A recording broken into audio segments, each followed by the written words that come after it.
मंगलम भगवान वीरो मंगलम गौतमो गणी मंगलम कुंद कुंदार्यो जैन धर्मोस्तु मंगलम सर्वमंगल मांगल्यम सर्वकल्याणकारकम प्रधानं सर्वधर्माणां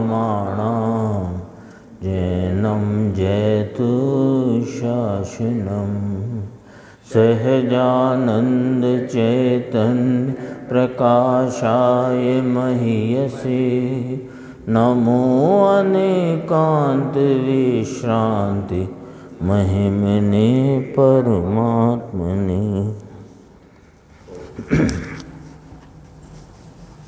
आचार्य कुंद कुंद द्वारा रचित पंचास्तिकाय संग्रह नाम के ग्रंथ की 99 नंबर की गाथा है।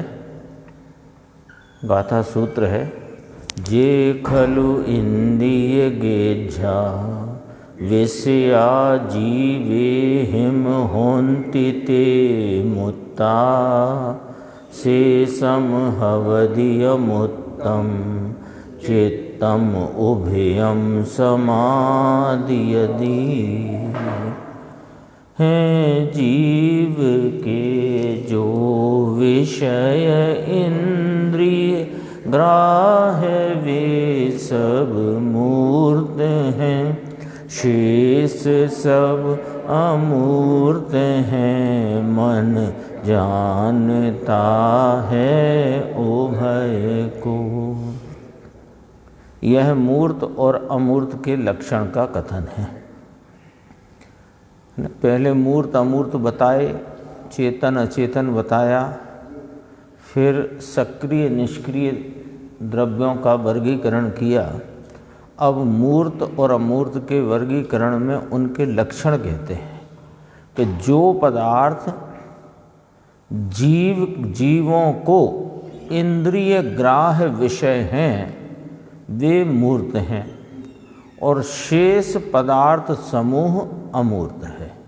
सीधा स्पष्ट व्याख्या है कि जो पदार्थ जीवों को इंद्रिय ग्राह्य विषय हैं वे मूर्त हैं और शेष पदार्थ समूह अमूर्त हैं।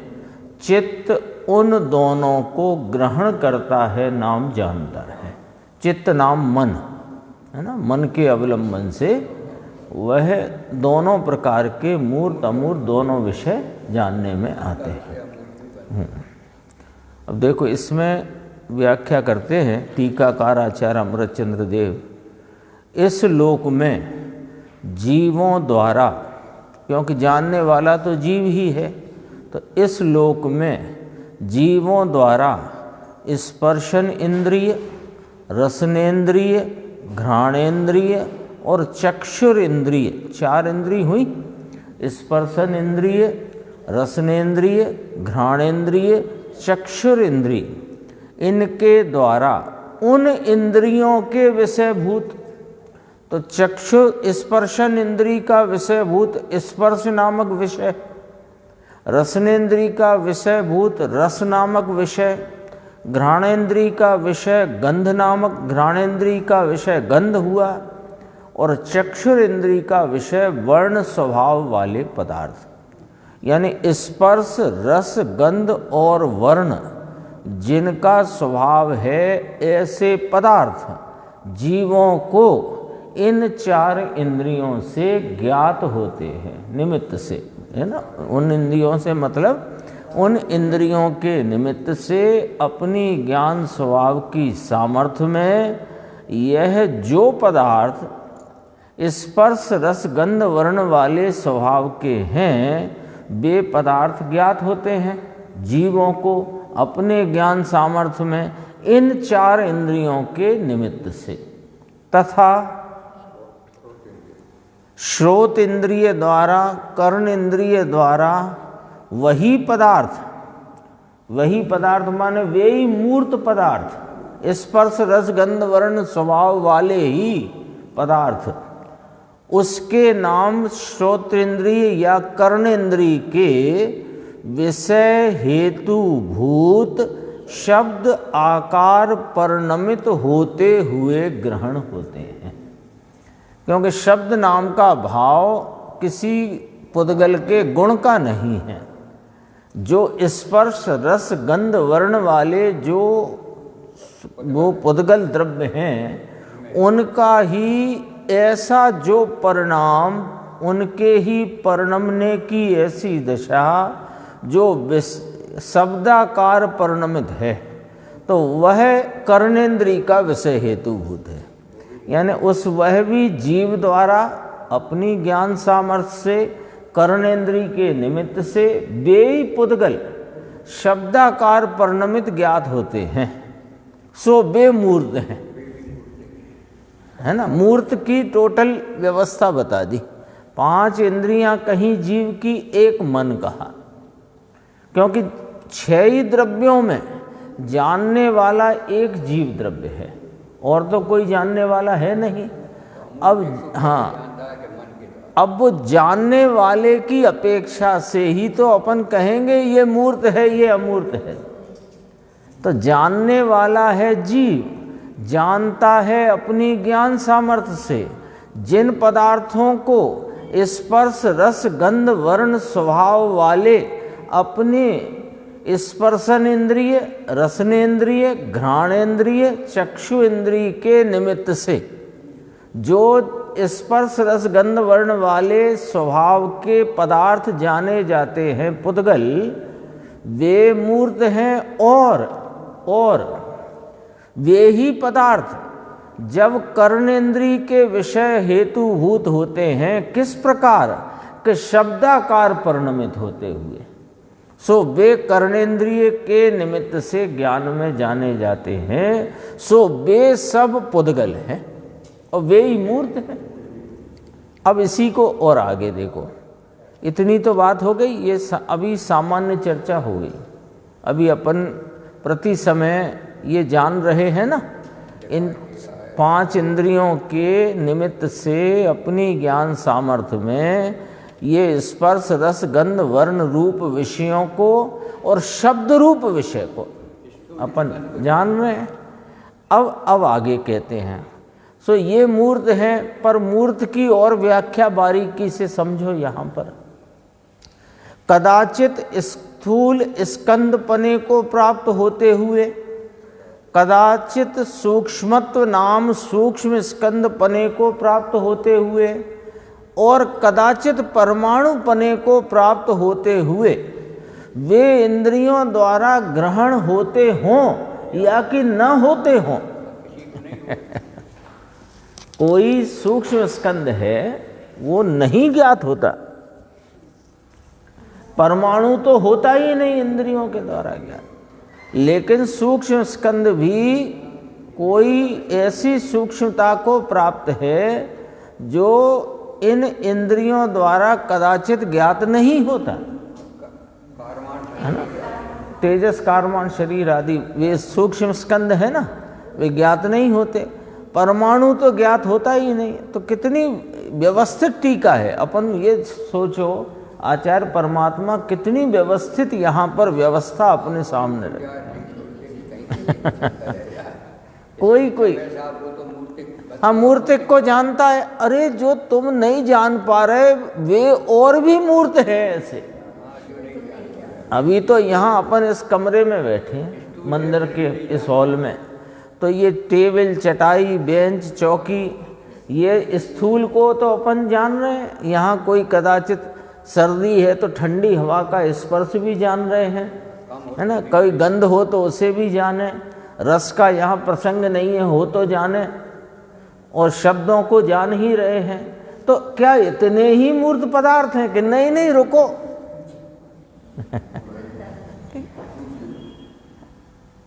सामान्य कथन तो हो गया था, सामान्य कथन तो 4 पंक्ति में हो गया था, पर उसकी पूरी बात करना है ना, उसे छोड़ना नहीं है। तो कहा और वे पदार्थ यानी मूर्त पदार्थ कदाचित स्थूल स्कंदपने को प्राप्त होते हुए, जो अपने को दिख रहे हैं। कदाचित सूक्ष्मत्व को नाम सूक्ष्म स्कंदपने को प्राप्त होते हुए कारमाण वर्गणा आदि, भाषा वर्गणा की वर्गणाएँ आदि, और कदाचित परमाणुपने को प्राप्त होते हुए इंद्रियों द्वारा ग्रहण होते हों या न होते हों। इंद्रियों द्वारा ग्रहण होने की योग्यता का सदैव सद्भाव होने से वे पदार्थ मूर्त कहलाते हैं। योग्यता तो है, अब तुम्हारी अभी अब उधर से चलो, एक छोटा परमाणु हो, कुछ परमाणुओं का सूक्ष्म स्कंद हो, अधिक परमाणुओं का या स्थूल परिणमन को प्राप्त परमाणुओं का स्थूल स्कंद हो, जो कदाचित इंद्रियों से ज्ञात होता हो, कदाचित न होता हो, तो भी उनमें इंद्रियों द्वारा ग्रहण होने की योग्यता का सदैव सद्भाव है। भाई जो परमाणु अभी ज्ञात नहीं होता हो, लेकिन वो परमाणु स्थूल स्कंदपने को जब प्राप्त हो तो इंद्रियों द्वारा ज्ञात हो जाता है। कर्म वर्गणाएँ में रहे परमाणु भले अभी कर्म वर्गणा होने से ज्ञात ना होते हों, पर वे ही परमाणु अन्य किसी स्कंद में जा मिलें तो वे ज्ञात होंगे कि नहीं होंगे, तो वे मूर्ति ही कहलाए। कितनी कुछ छोड़ा नहीं है टीका में। यानी अपनी वर्तमान योग्यता को मत देखो, उनकी तो योग्यता ऐसी पड़ी है कि नहीं पड़ी कि वो किसी के ज्ञान का विषय बने। अब आगे कहते हैं, अब ये तो हो गई मूर्त की चर्चा, अब कहेंगे अमूर्त किसे कहना, कि स्पर्श रस गंध वर्ण का अभाव जिसका स्वभाव है, ऐसे शेष अन्य समस्त पदार्थ समूह इंद्रियों द्वारा ग्रहण होने की योग्यता के अभाव के कारण अमूर्त कहलाता है। हाँ, देखो उसकी परिभाषा, अमूर्त की परिभाषा। पहली बात, स्पर्श रस गंध वर्ण का अभाव जिसका स्वभाव है।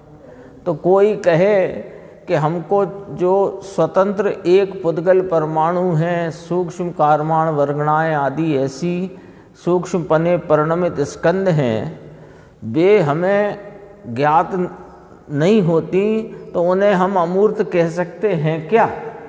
तो पहले तो इनकार कर ही दिया, पर यहाँ फिर ऐसा कहा कि ऐसे शेष, पहले तो ये मूल लक्षण स्पर्श रस गंध वर्ण का अभाव जिसका स्वभाव है, जीव द्रव्य, धर्म द्रव्य, अधर्म द्रव्य, आकाश द्रव्य, काल द्रव्य, इनमें ये चार गुणों का अभाव ही उनका स्वभाव है।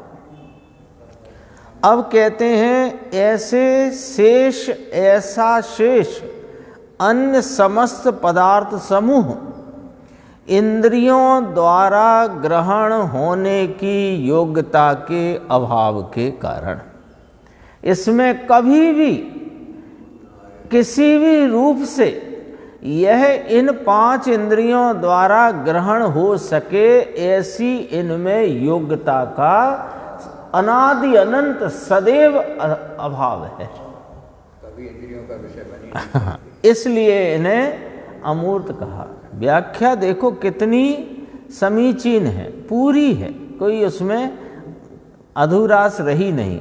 अब मन की बात कहना है तीसरी पैराग्राफ में, वह दोनों यानी पूर्व में कहे दोनों प्रकार के पदार्थ, यानी मूर्त पदार्थ और अमूर्त पदार्थ, चित्त नाम मन द्वारा ग्रहण होने की योग्यता के सद्भाव वाले हैं। चित्त नाम यानी मन, जो कि, अब मन की व्याख्या, मन कैसा है कि अनियत विषय वाला है। जो पांच इंद्रियां कही थी उनके सबके विषय नियत हैं। जैसे चक्षु इंद्रिय रस के भाव को नहीं जान सकती, स्पर्श के भाव को चक्षु, ठंड आंख को लग नहीं सकती, उनके विषय नियत हैं। कान गंध को नहीं ग्रहण कर सकता, तो उनके विषय नियत हैं, और मन के विषय नियत नहीं है, अनियत है। इतनी वस्तु की तो करता है, आँख से देखने का ही काम करे, सुनने का नहीं। अब इतनी तो इनकी एक ही गुण की स्वाधीन, ये तो इंद्रियों की जड़ की ऐसे एक एक गुण, एक द्रव स्वाधीन। ज्ञान जानता है, श्रद्धा जानती नहीं। श्रद्धा नहीं जानती कि मैं कैसी हो गई हूँ, थोड़ी थोड़ी हो गई हूँ क्या संकित रूप, श्रद्धा नहीं जानती। ज्ञान जानता है, ज्ञान विषय देता है, और श्रद्धा प्रति समय अंगीकार करने का काम करती है और कुछ नहीं करती है। हाँ, श्रद्धा सुधार नहीं प्राप्त होता श्रद्धा को। ये तो ज्ञान में विषय का स्पष्ट निर्णय जब होता जाता है, और जब एकदम परिस्पष्ट निर्णय होता है ज्ञान में, अभी सब गुणों को अभी बात ही मत करो, एक ज्ञान गुण में जब परिस्पष्ट निर्णय इस जीव चैतन्य पदार्थ का होता है, इस निज शुद्धात्मा के ध्रुव स्वभाव का जब यथार्थ निर्णय इस ज्ञान में हो जाता है, तो वो ज्ञान ही विकल्पात्मक वृत्ति को छोड़कर, बहिर्मुखता को छोड़कर, वह ज्ञान ही अपनी वो स्वरूप की तरफ, कौन स्वरूप के जो निर्णय में ले लिया है, जो उसने परिस्पष्ट रूप से निर्णीत किया है, उस निर्णीत विषय की तरफ ढलता है, तो और गुण तो उसकी अगुवाई में सब ढल जाते हैं। और जब ज्ञान में आनंद का वेदन आता है, तब श्रद्धा उसे अंगीकार करती है कि ये मैं हूं। अब श्रद्धा की स्थिति समझ लो कि श्रद्धा तो हर समय जो वेदता है ज्ञान उसे अंगीकार करती है। अज्ञान अवस्था में, अज्ञान अवस्था में करती रहती है। वो तो अभी राग का वेदन है, राग को आपरूप करती है। फिर मंद कषाय का वेदन है, मंद कषाय को आपरूप करती है। तीव्र कषाय है तो मुझे बहुत गुस्सा आता है, मैं बहुत क्रोधी हूँ, ऐसा बोलते हैं ना, वो बोलना यद्यपि की अलग बात है, पर उसके सहारे समझ बता रहे हैं, हम महसूस करता है।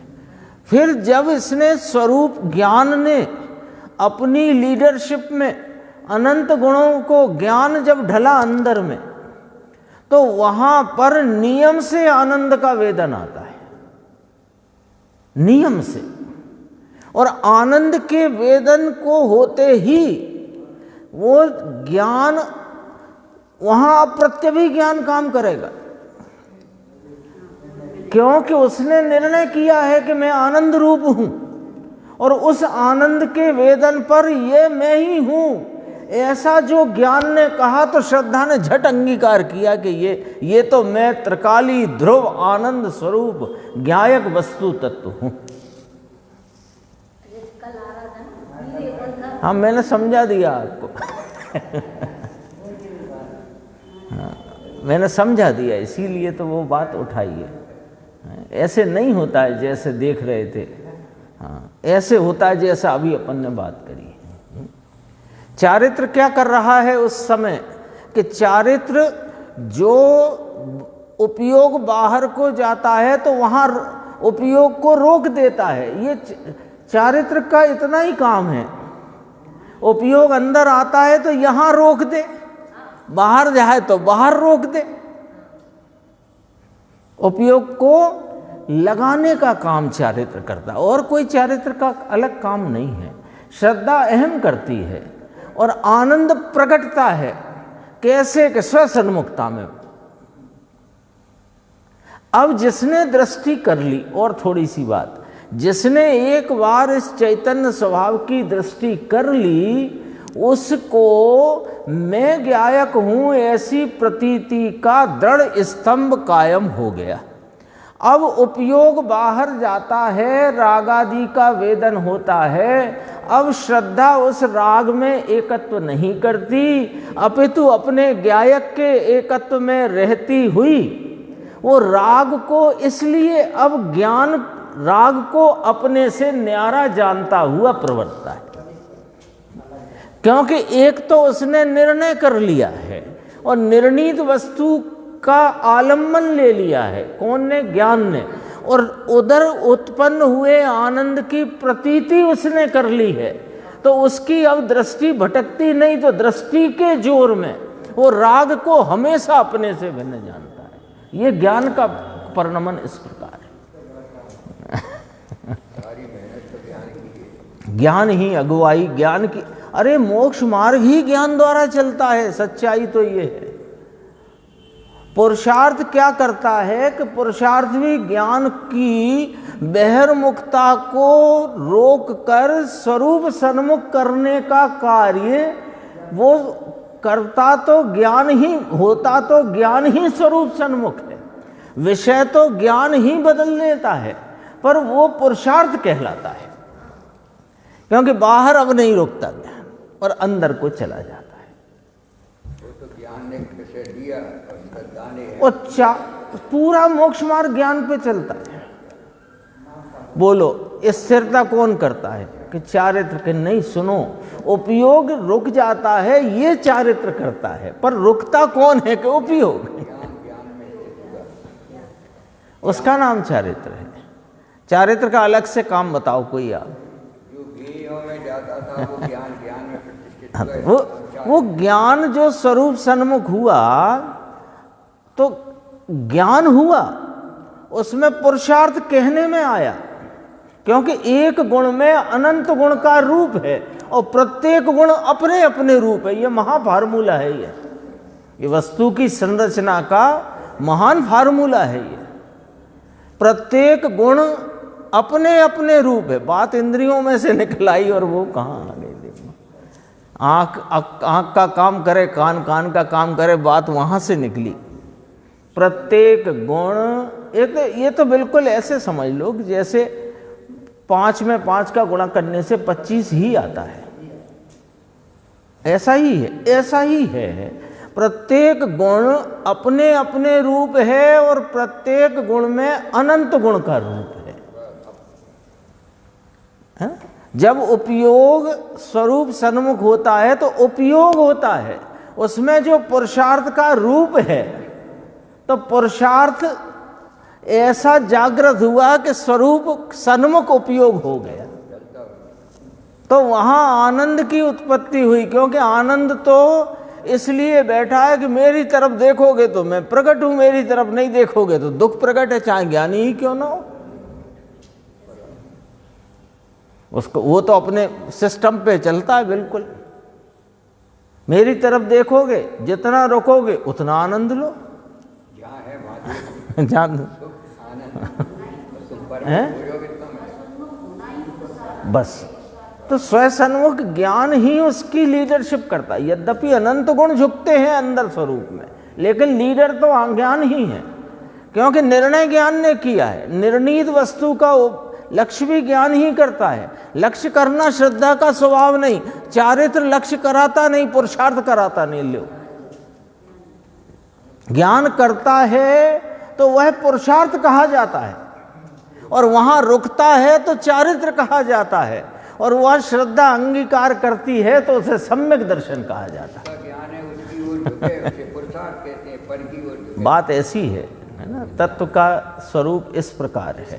उसको प्रसिद्ध ना करे, ज्ञेय को प्रसिद्ध करे तो उसे ज्ञान कौन? ये तो बहुत चर्चा गुरुदेव श्री ने कितनी कर दी है। 47 शक्तियों में अनेक प्रकार से 6 कारकों की चर्चा से देख लो, चाहे 16वें नंबर की गाथा प्रवचन सार की देख लो, या 62 नंबर गाथा पंचास्तिकाई की देख लो, कारकों की चर्चा देख लो, चाहे कारक शक्तियों की चर्चा 47 शक्ति में देख लो, चाहे 47 शक्तियों की चर्चा देख लो।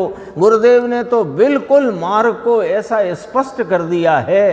अब यदि अपन नहीं समझ पा रहे और नहीं समझना चाहते तो भूल अपनी है, ना आचार्य भगवंतों की, ना गुरुदेव श्री की। कोई बहाना बनाने की अब बहाने का कोई काम नहीं।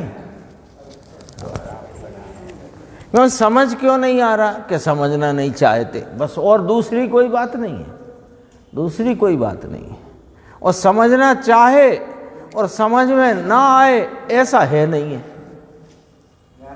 हाँ, कल देवेंद्र जी कह रहे थे, रात को वहाँ के प्रवचन चल रहा था कि जो गुरुदेव अपने लिए देकर गए हैं वो क्यों ना समझ में आएगा। अपने लिए कही है तो अपने लिए कही है तो अपने को ही समझ में आएगी ना। आचार्य भगवान ने ये गाय बैलों के लिए नहीं लिखी है जिनवाणी, मेरे लिए लिखी है तो मुझे समझ में आएगी। स्पष्टीकरण गुरुदेव ने मेरे लिए किया है, मुझे समझ आएगा। जब हमें इतनी योग्यता है कि हम 6 साल 8 साल के बच्चे से पानी मंगाते हैं, 2 साल के से नहीं मंगाते हैं, तो गुरुदेव को इसकी समझ नहीं थी कि किसके लिए हम उपदेश दे रहे हैं, जिनको समझ में आई। सच में ये जो गुरुदेव श्री ने इतना मंतव्य आचार्य परमात्मा का ऐसा क्लियर कर दिया है, इतना स्पष्ट कर दिया है कि सच कहते हैं कि ऐसे समझो हाथ में आंवला रख दिया। अब इसके बाद जो कुछ भी है वो अपनी एक शब्द जिसको दरकार है उसको समझ में आएगी। और दरकार भी आत्मा की चाहिए। मैं सच कहता हूँ, सम्यक दर्शन की दरकार में सम्यक दर्शन नहीं होता है। ये लिख लो पॉइंट, वैसे ही पचम 25 जैसा। हाँ, क्योंकि वो पर्याय दृष्टि का पोषण है आपकी। प्रभाकर भट्ट ने प्रश्न ये पूछा था कि वह आत्मा कौन है जिसका स्वरूप जानना चाहिए। आत्मा का पूछा था, ये नहीं पूछा था महाराज मेरे सम्यक दर्शन कैसे होगा ये बताओ। ऐसे नहीं पूछा। वो तो आत्मा को जानता है, इसका प्रमाणीकरण सम्यक दर्शन है, बस और क्या है, सम्यक ज्ञान है। आत्मा की दरकार करना है भाई। द्रव्य दृष्टि पर्याय पर निगाह रख करके नहीं होने वाली है। कब सम्यक दर्शन होगा? ये तो उपदेश की शैली में कहने में आता है कि हे जीव, इस मनुष्य भव में तुझे बहुत छोटा सा अवसर मिला है, लेकिन अमूल्य अवसर है, इसलिए तू अपनी परिणति में सम्यक्त को प्रकट कर। ये तो उपदेश की शैली है। दरअसल आत्मा को जान, ये लिखा, प्रथम तू आत्मा को जान। नहीं कर सके तो कम से कम श्रद्धा तो पक्की कर, बाकी तो पूरा काम कर दे रही। तो ये मनुष्य भव में तो सब हो सकता है। वो तो हमारी योग्यता नहीं है, इसलिए यहाँ आ पड़े हैं ना। योग्यता होती तो यहाँ आते भी नहीं। यदि इसी पर्याय से मुक्त होने की योग्यता होती तो यहाँ क्यों आते? और लिया था तब योग्यता नहीं पकी थी तो नहीं हुआ है। लेकिन अब तो मत चूको। हाँ, वो गुरुदेव का उदाहरण याद आ जाता है। बंटोलिया में आ गया पत्ता, कहाँ जाकर गिरेगा पता नहीं चलेगा। हाँ, देखो अपन तो अपने विषय में आ जाते हैं। चलो, वे दोनों माने मूर्त और अमूर्त पदार्थ, दोनों प्रकार के पदार्थ चित्त द्वारा ग्रहण होने की योग्यता के सद्भाव वाले हैं। चित्त माने मन, मन जो कि कैसा है, 3 बातें कहीं उसके लिए। पहले तो अनियत विषय वाला है। इंद्रियां जो 5 कहीं, उनके विषय तो सबके अपने अपने नियत हैं। ये अनियत विषय वाला है। एक उसके फुटनोट पढ़ेंगे अपन। अजुप्यकारी है। अजुप्यकारी का अर्थ देखो, मैंने पढ़ा तो था, ख्याल से निकल गया। गे विषयों को स्पर्श किए बिना कार्य करने वाला। तो चक्षु और मन ये गे वस्तुओं को छुए बिना जानती है। जैसे स्पर्श है, स्पर्श का विषय वो छूता है, रसना का विषय छूता है। ऐसे गंध आदि का विषय भी इसी प्रकार समझना। पर यहाँ अभी अपन पढ़ लेंगे नीचे। और तीसरा विषय जो सबको पता है, मति शुद्ध ज्ञान के साधन भूत यानी निमित्त भूत, है ना। मति ज्ञान की परिभाषा है ना, मन और इंद्रिय जिसमें निमित्त है। तो मति ज्ञान तथा शुद्ध ज्ञान में निमित्त भूत है। वह मन, 5 इंद्रिय की बात तो हो गई, 6वें मन की बात है। वह मूर्त और अमूर्त को ग्रहण करता है, यानी कि जानता है। इस प्रकार चूलिका समाप्त हुई।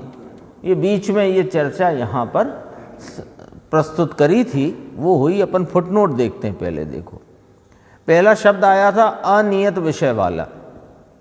उन स्पर्श रस गंध वर्ण स्वभाव वाले पदार्थों को अर्थात पुद्गलों को और कर्णेंद्री के विषय होने में हेतुभूत शब्दाकार परिणाम हैं।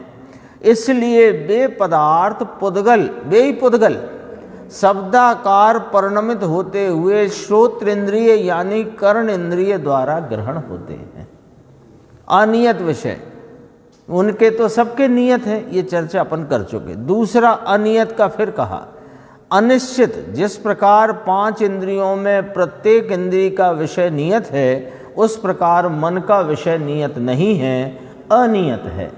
ये हो चुकी। अब अजुप्यकारी, ये शब्द कम आता है सामने। अच्छा, उसमें लिखा होगा। यहाँ अजुप्यकारी शब्द दिया हिंदी में, और इसका संस्कृत भी देख लेते।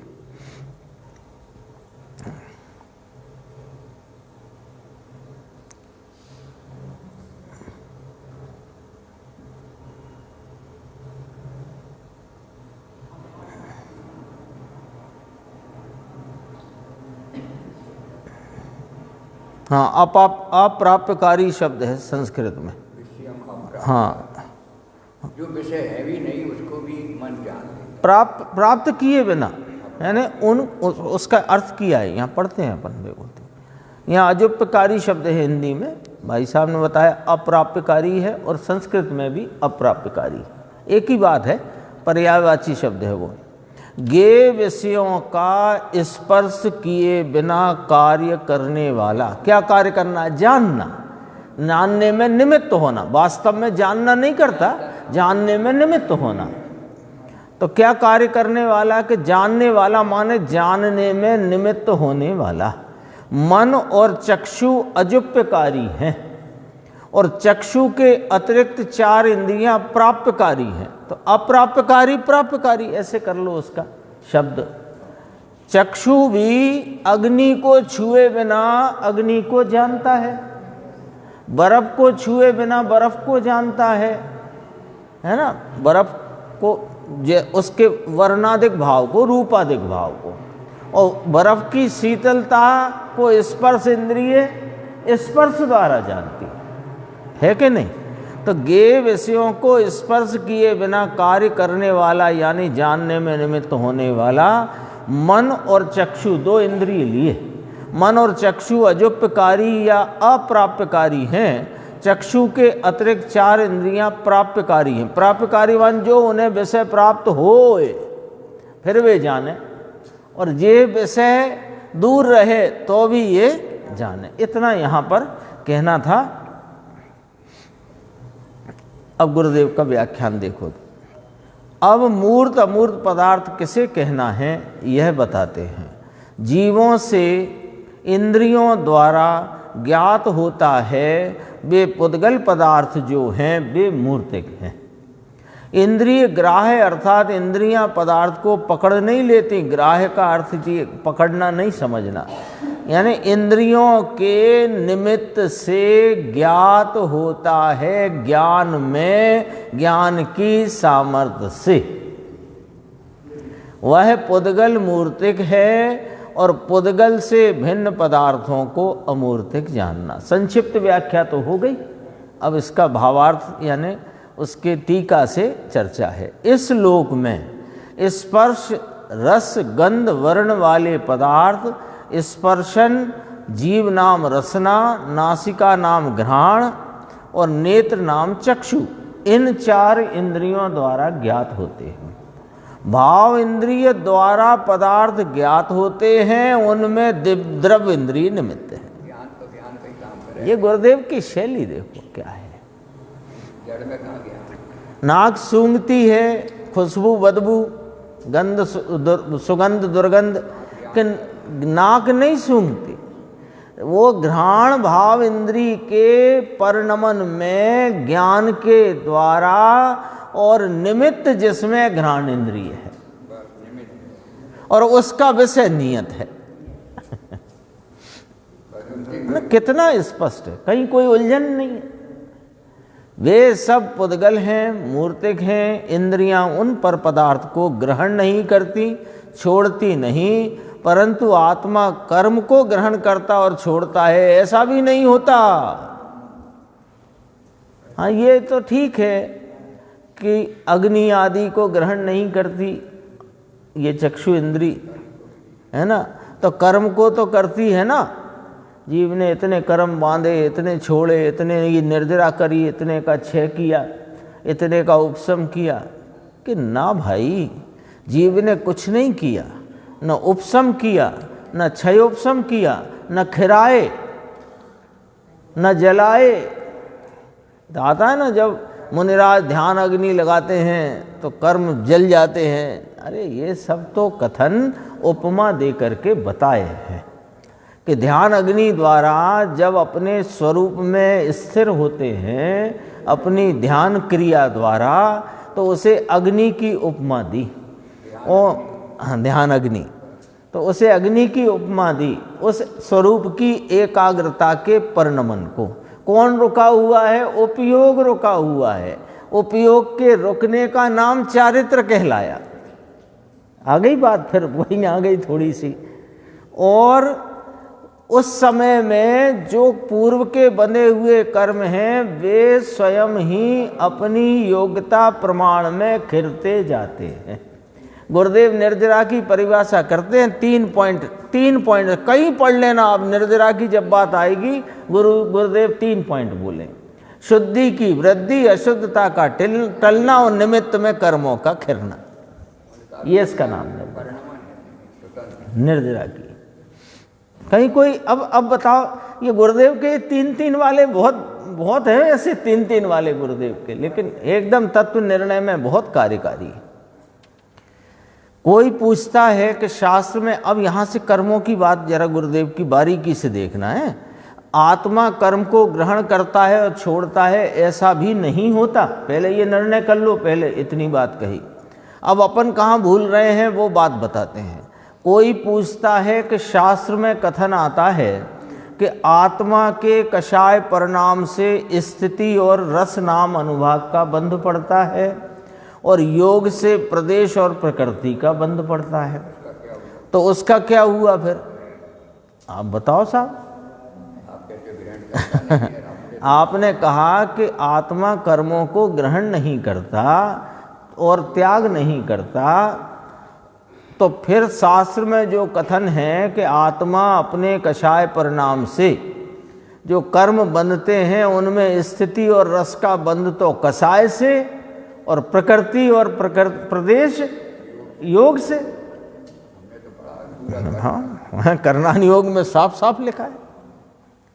तथा आत्म सिद्धि में कथन आता है। दूसरा उसने एक हेतु और सामने रखा, ग्रहण करे जड़ रूप तो क्या आत्मा जड़ को, जड़ कर्म को ग्रहण करता होगा और कर्म को बांधता होगा क्या? प्रश्नवाचक है। इसका समाधान बोलो, समाधान क्या है?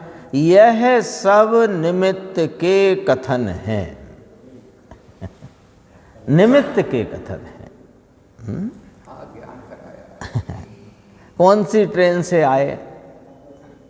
हम तो राजधानी से चले थे, भोपाल उतरे, फिर वहाँ से इंटरसिटी पकड़ी और आ गए। तो इंटरसिटी से आए, अरे इंटरसिटी से आए कि स्वयं से आए? बोलो। तो निमित्त का ज्ञान कराया उनने, आप कर लो ज्ञान। बस इतना है। इससे क्या मालूम पड़ गया आपको कि शाम को 6:30 बजे आए हैं ये, है ना? उनने कहा इंटरसिटी से आए और घर आ रहे हो 8 बजे। अरे लेट थी क्या ट्रेन? कहाँ रह गए थे? पूछोगे कि नहीं?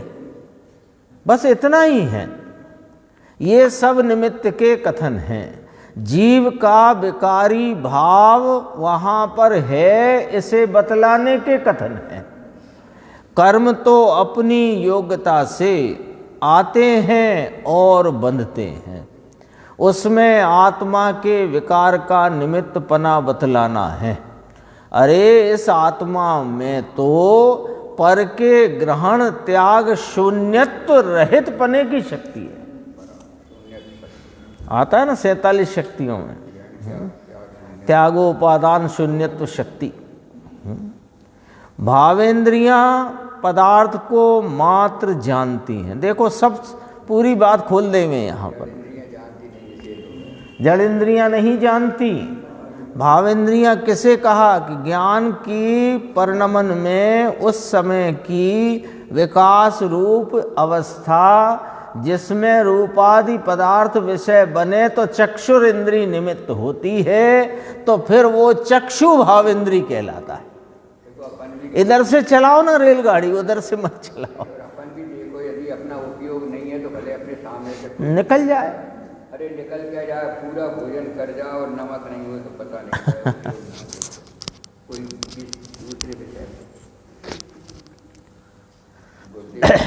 पहले तो स्पष्ट कर दिया कि इस जीव ने कभी कर्म बांधे नहीं, बांधता नहीं, खिराए नहीं, खिराता नहीं। स्पष्ट है। वे तो अपनी योग्यता से तो प्रकृति प्रदेश कैसे पड़ जाते हैं उसमें, फिर उनकी स्थिति अनुभाग कैसे बन जाता है, वो कर्मों को कैसे मालूम कि मुझे ज्ञानावरणी प्रकृति में बंधना है और इतने कोड़ा कोड़ी की अथवा इतनी स्थिति में बंधना है कि उन्हें भी कुछ नहीं मालूम और तुम्हें भी कुछ नहीं मालूम। इस संबंध में तुम तो हो तो गया था, लेकिन इस संबंध में तुम तो यहाँ तुम्हारा विकार उत्पन्न हुआ है, वो निमित्त कहलाता है। और वे कर्म परमाणु अपनी योग्यता से वह स्वयं ही उस प्रकृति से उन प्रदेशों में उस अनुभाग को लेकर उस स्थिति से बनते। जैसे अभी आंधी आ जाए मान लो और दरवाजा खुला हो, तो वहां से 8-10 पत्ते उड़ते हुए आए। एक पिछली बेंच पे रुक गया, एक अगली पे आ गया, 4 इधर को निकल गए और एक यहाँ आकर रुक गया। अब आप बताओ किसने भेजे हैं?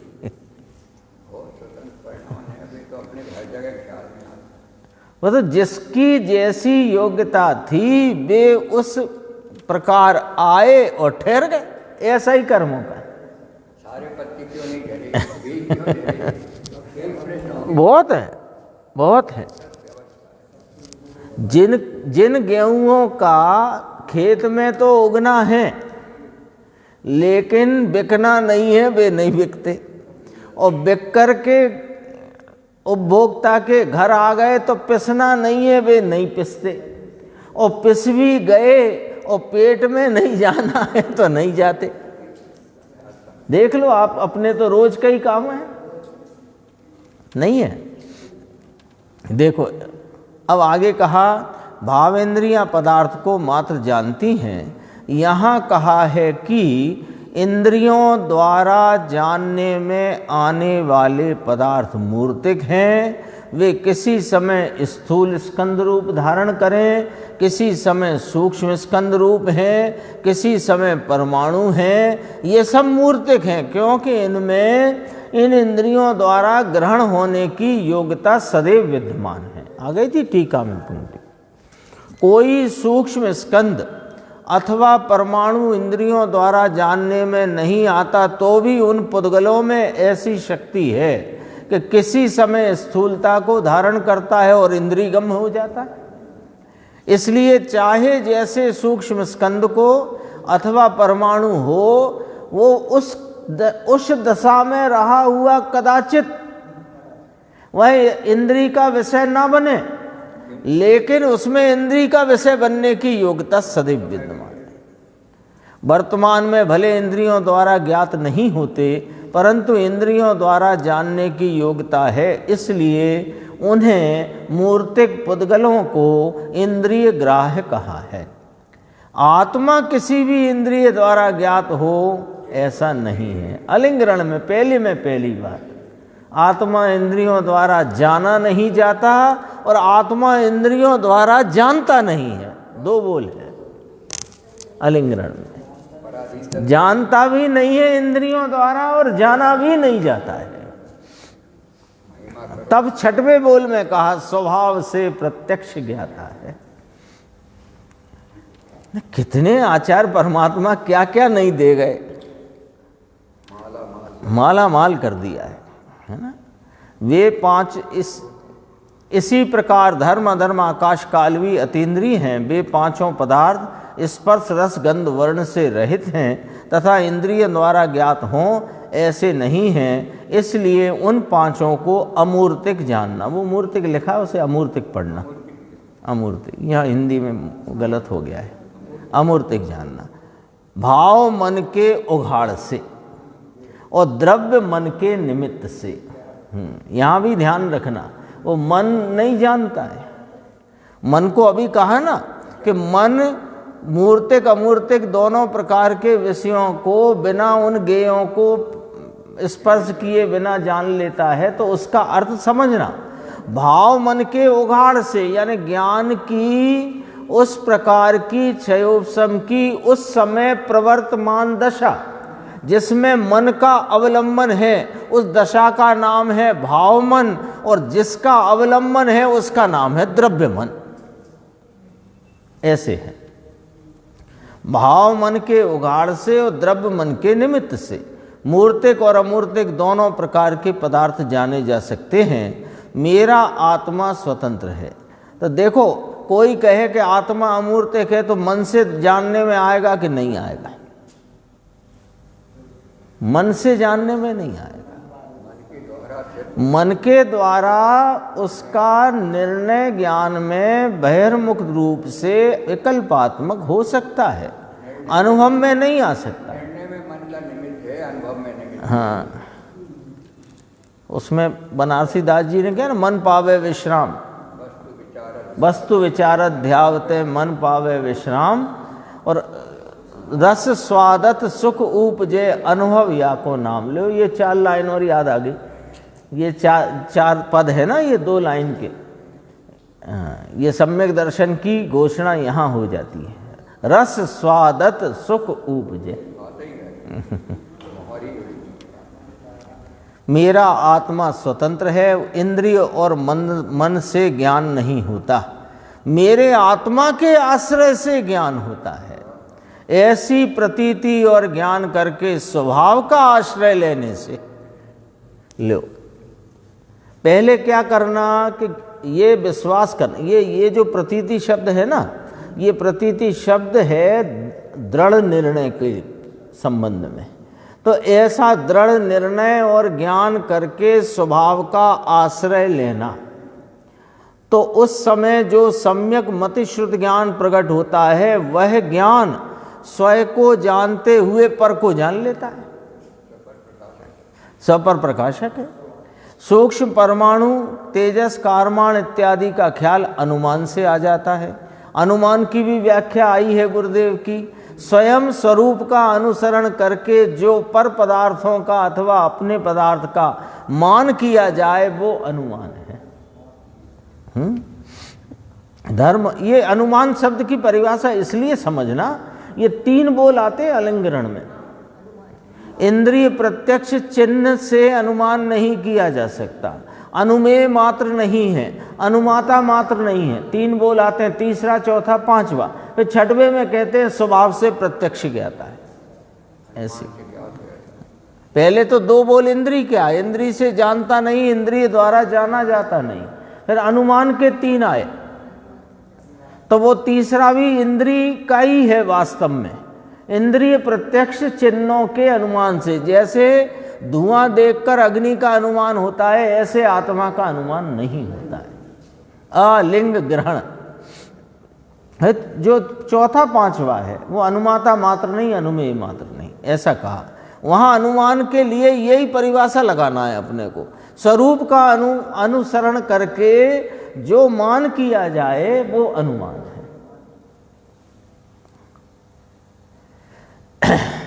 धर्म धर्म आकाश काल, वहाँ तो ये कहना अनुमान में अनुमान कर लेता है, लेकिन अनुमाता मात्र नहीं है, प्रत्यक्ष वेदन करने वाला है वो, ये कहना है। और अनुमेय मात्र नहीं है, ये स्वाद को देने वाला है, ऐसा वहाँ कहना है। चौथा पांचवा बोले देखो, आत्मा की पर्याय में होने वाले राग देश अमूर्तिक हैं, उन्हें भी सम्यक ज्ञान स्वयं को जानते हुए राग पर है ऐसा जान लेता है तो वे भी अमूर्तिक। उस सम्यक मतिश्रुत ज्ञान का साधन तो आत्मा है, मन निमित्त मात्र है ना। अपन कहते हैं ना, मन और इंद्रिय के निमित्त से प्रवर्तन होने वाले मति ज्ञान, ऐसे वो निमित्त पर से परिभाषा है, पर किसकी परिभाषा है ये भूल जाते हैं कि ज्ञान की है, तो ज्ञान तो यहाँ से उपजेगा निमित्त परिभाषा किसकी है? मति ज्ञान, ज्ञान की परिभाषा है ना, तो उसमें मन इंद्रिय तो निमित्त, मन इंद्रिय ज्ञान उपजा दें तो फिर ये कौन है?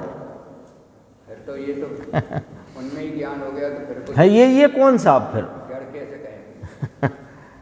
अपने को जानते हुए अमूर्तिक द्रव्यों को, सूक्ष्म मूर्त पदार्थों को और अपने अमूर्तिक विकार आदि परिणाम को वह जानता है। केवल ज्ञान और मति ज्ञान में प्रत्यक्ष और परोक्ष का अंतर है, बाकी कोई अंतर नहीं है। ये बात प्रवचन सार में भी आ गई। जब ज्ञान पर पदार्थों को जानता है तब ज्ञान उन पदार्थों में जाता नहीं, परंतु स्वयं अपनी सामर्थ्य से स्वयं में रहकर जानता है।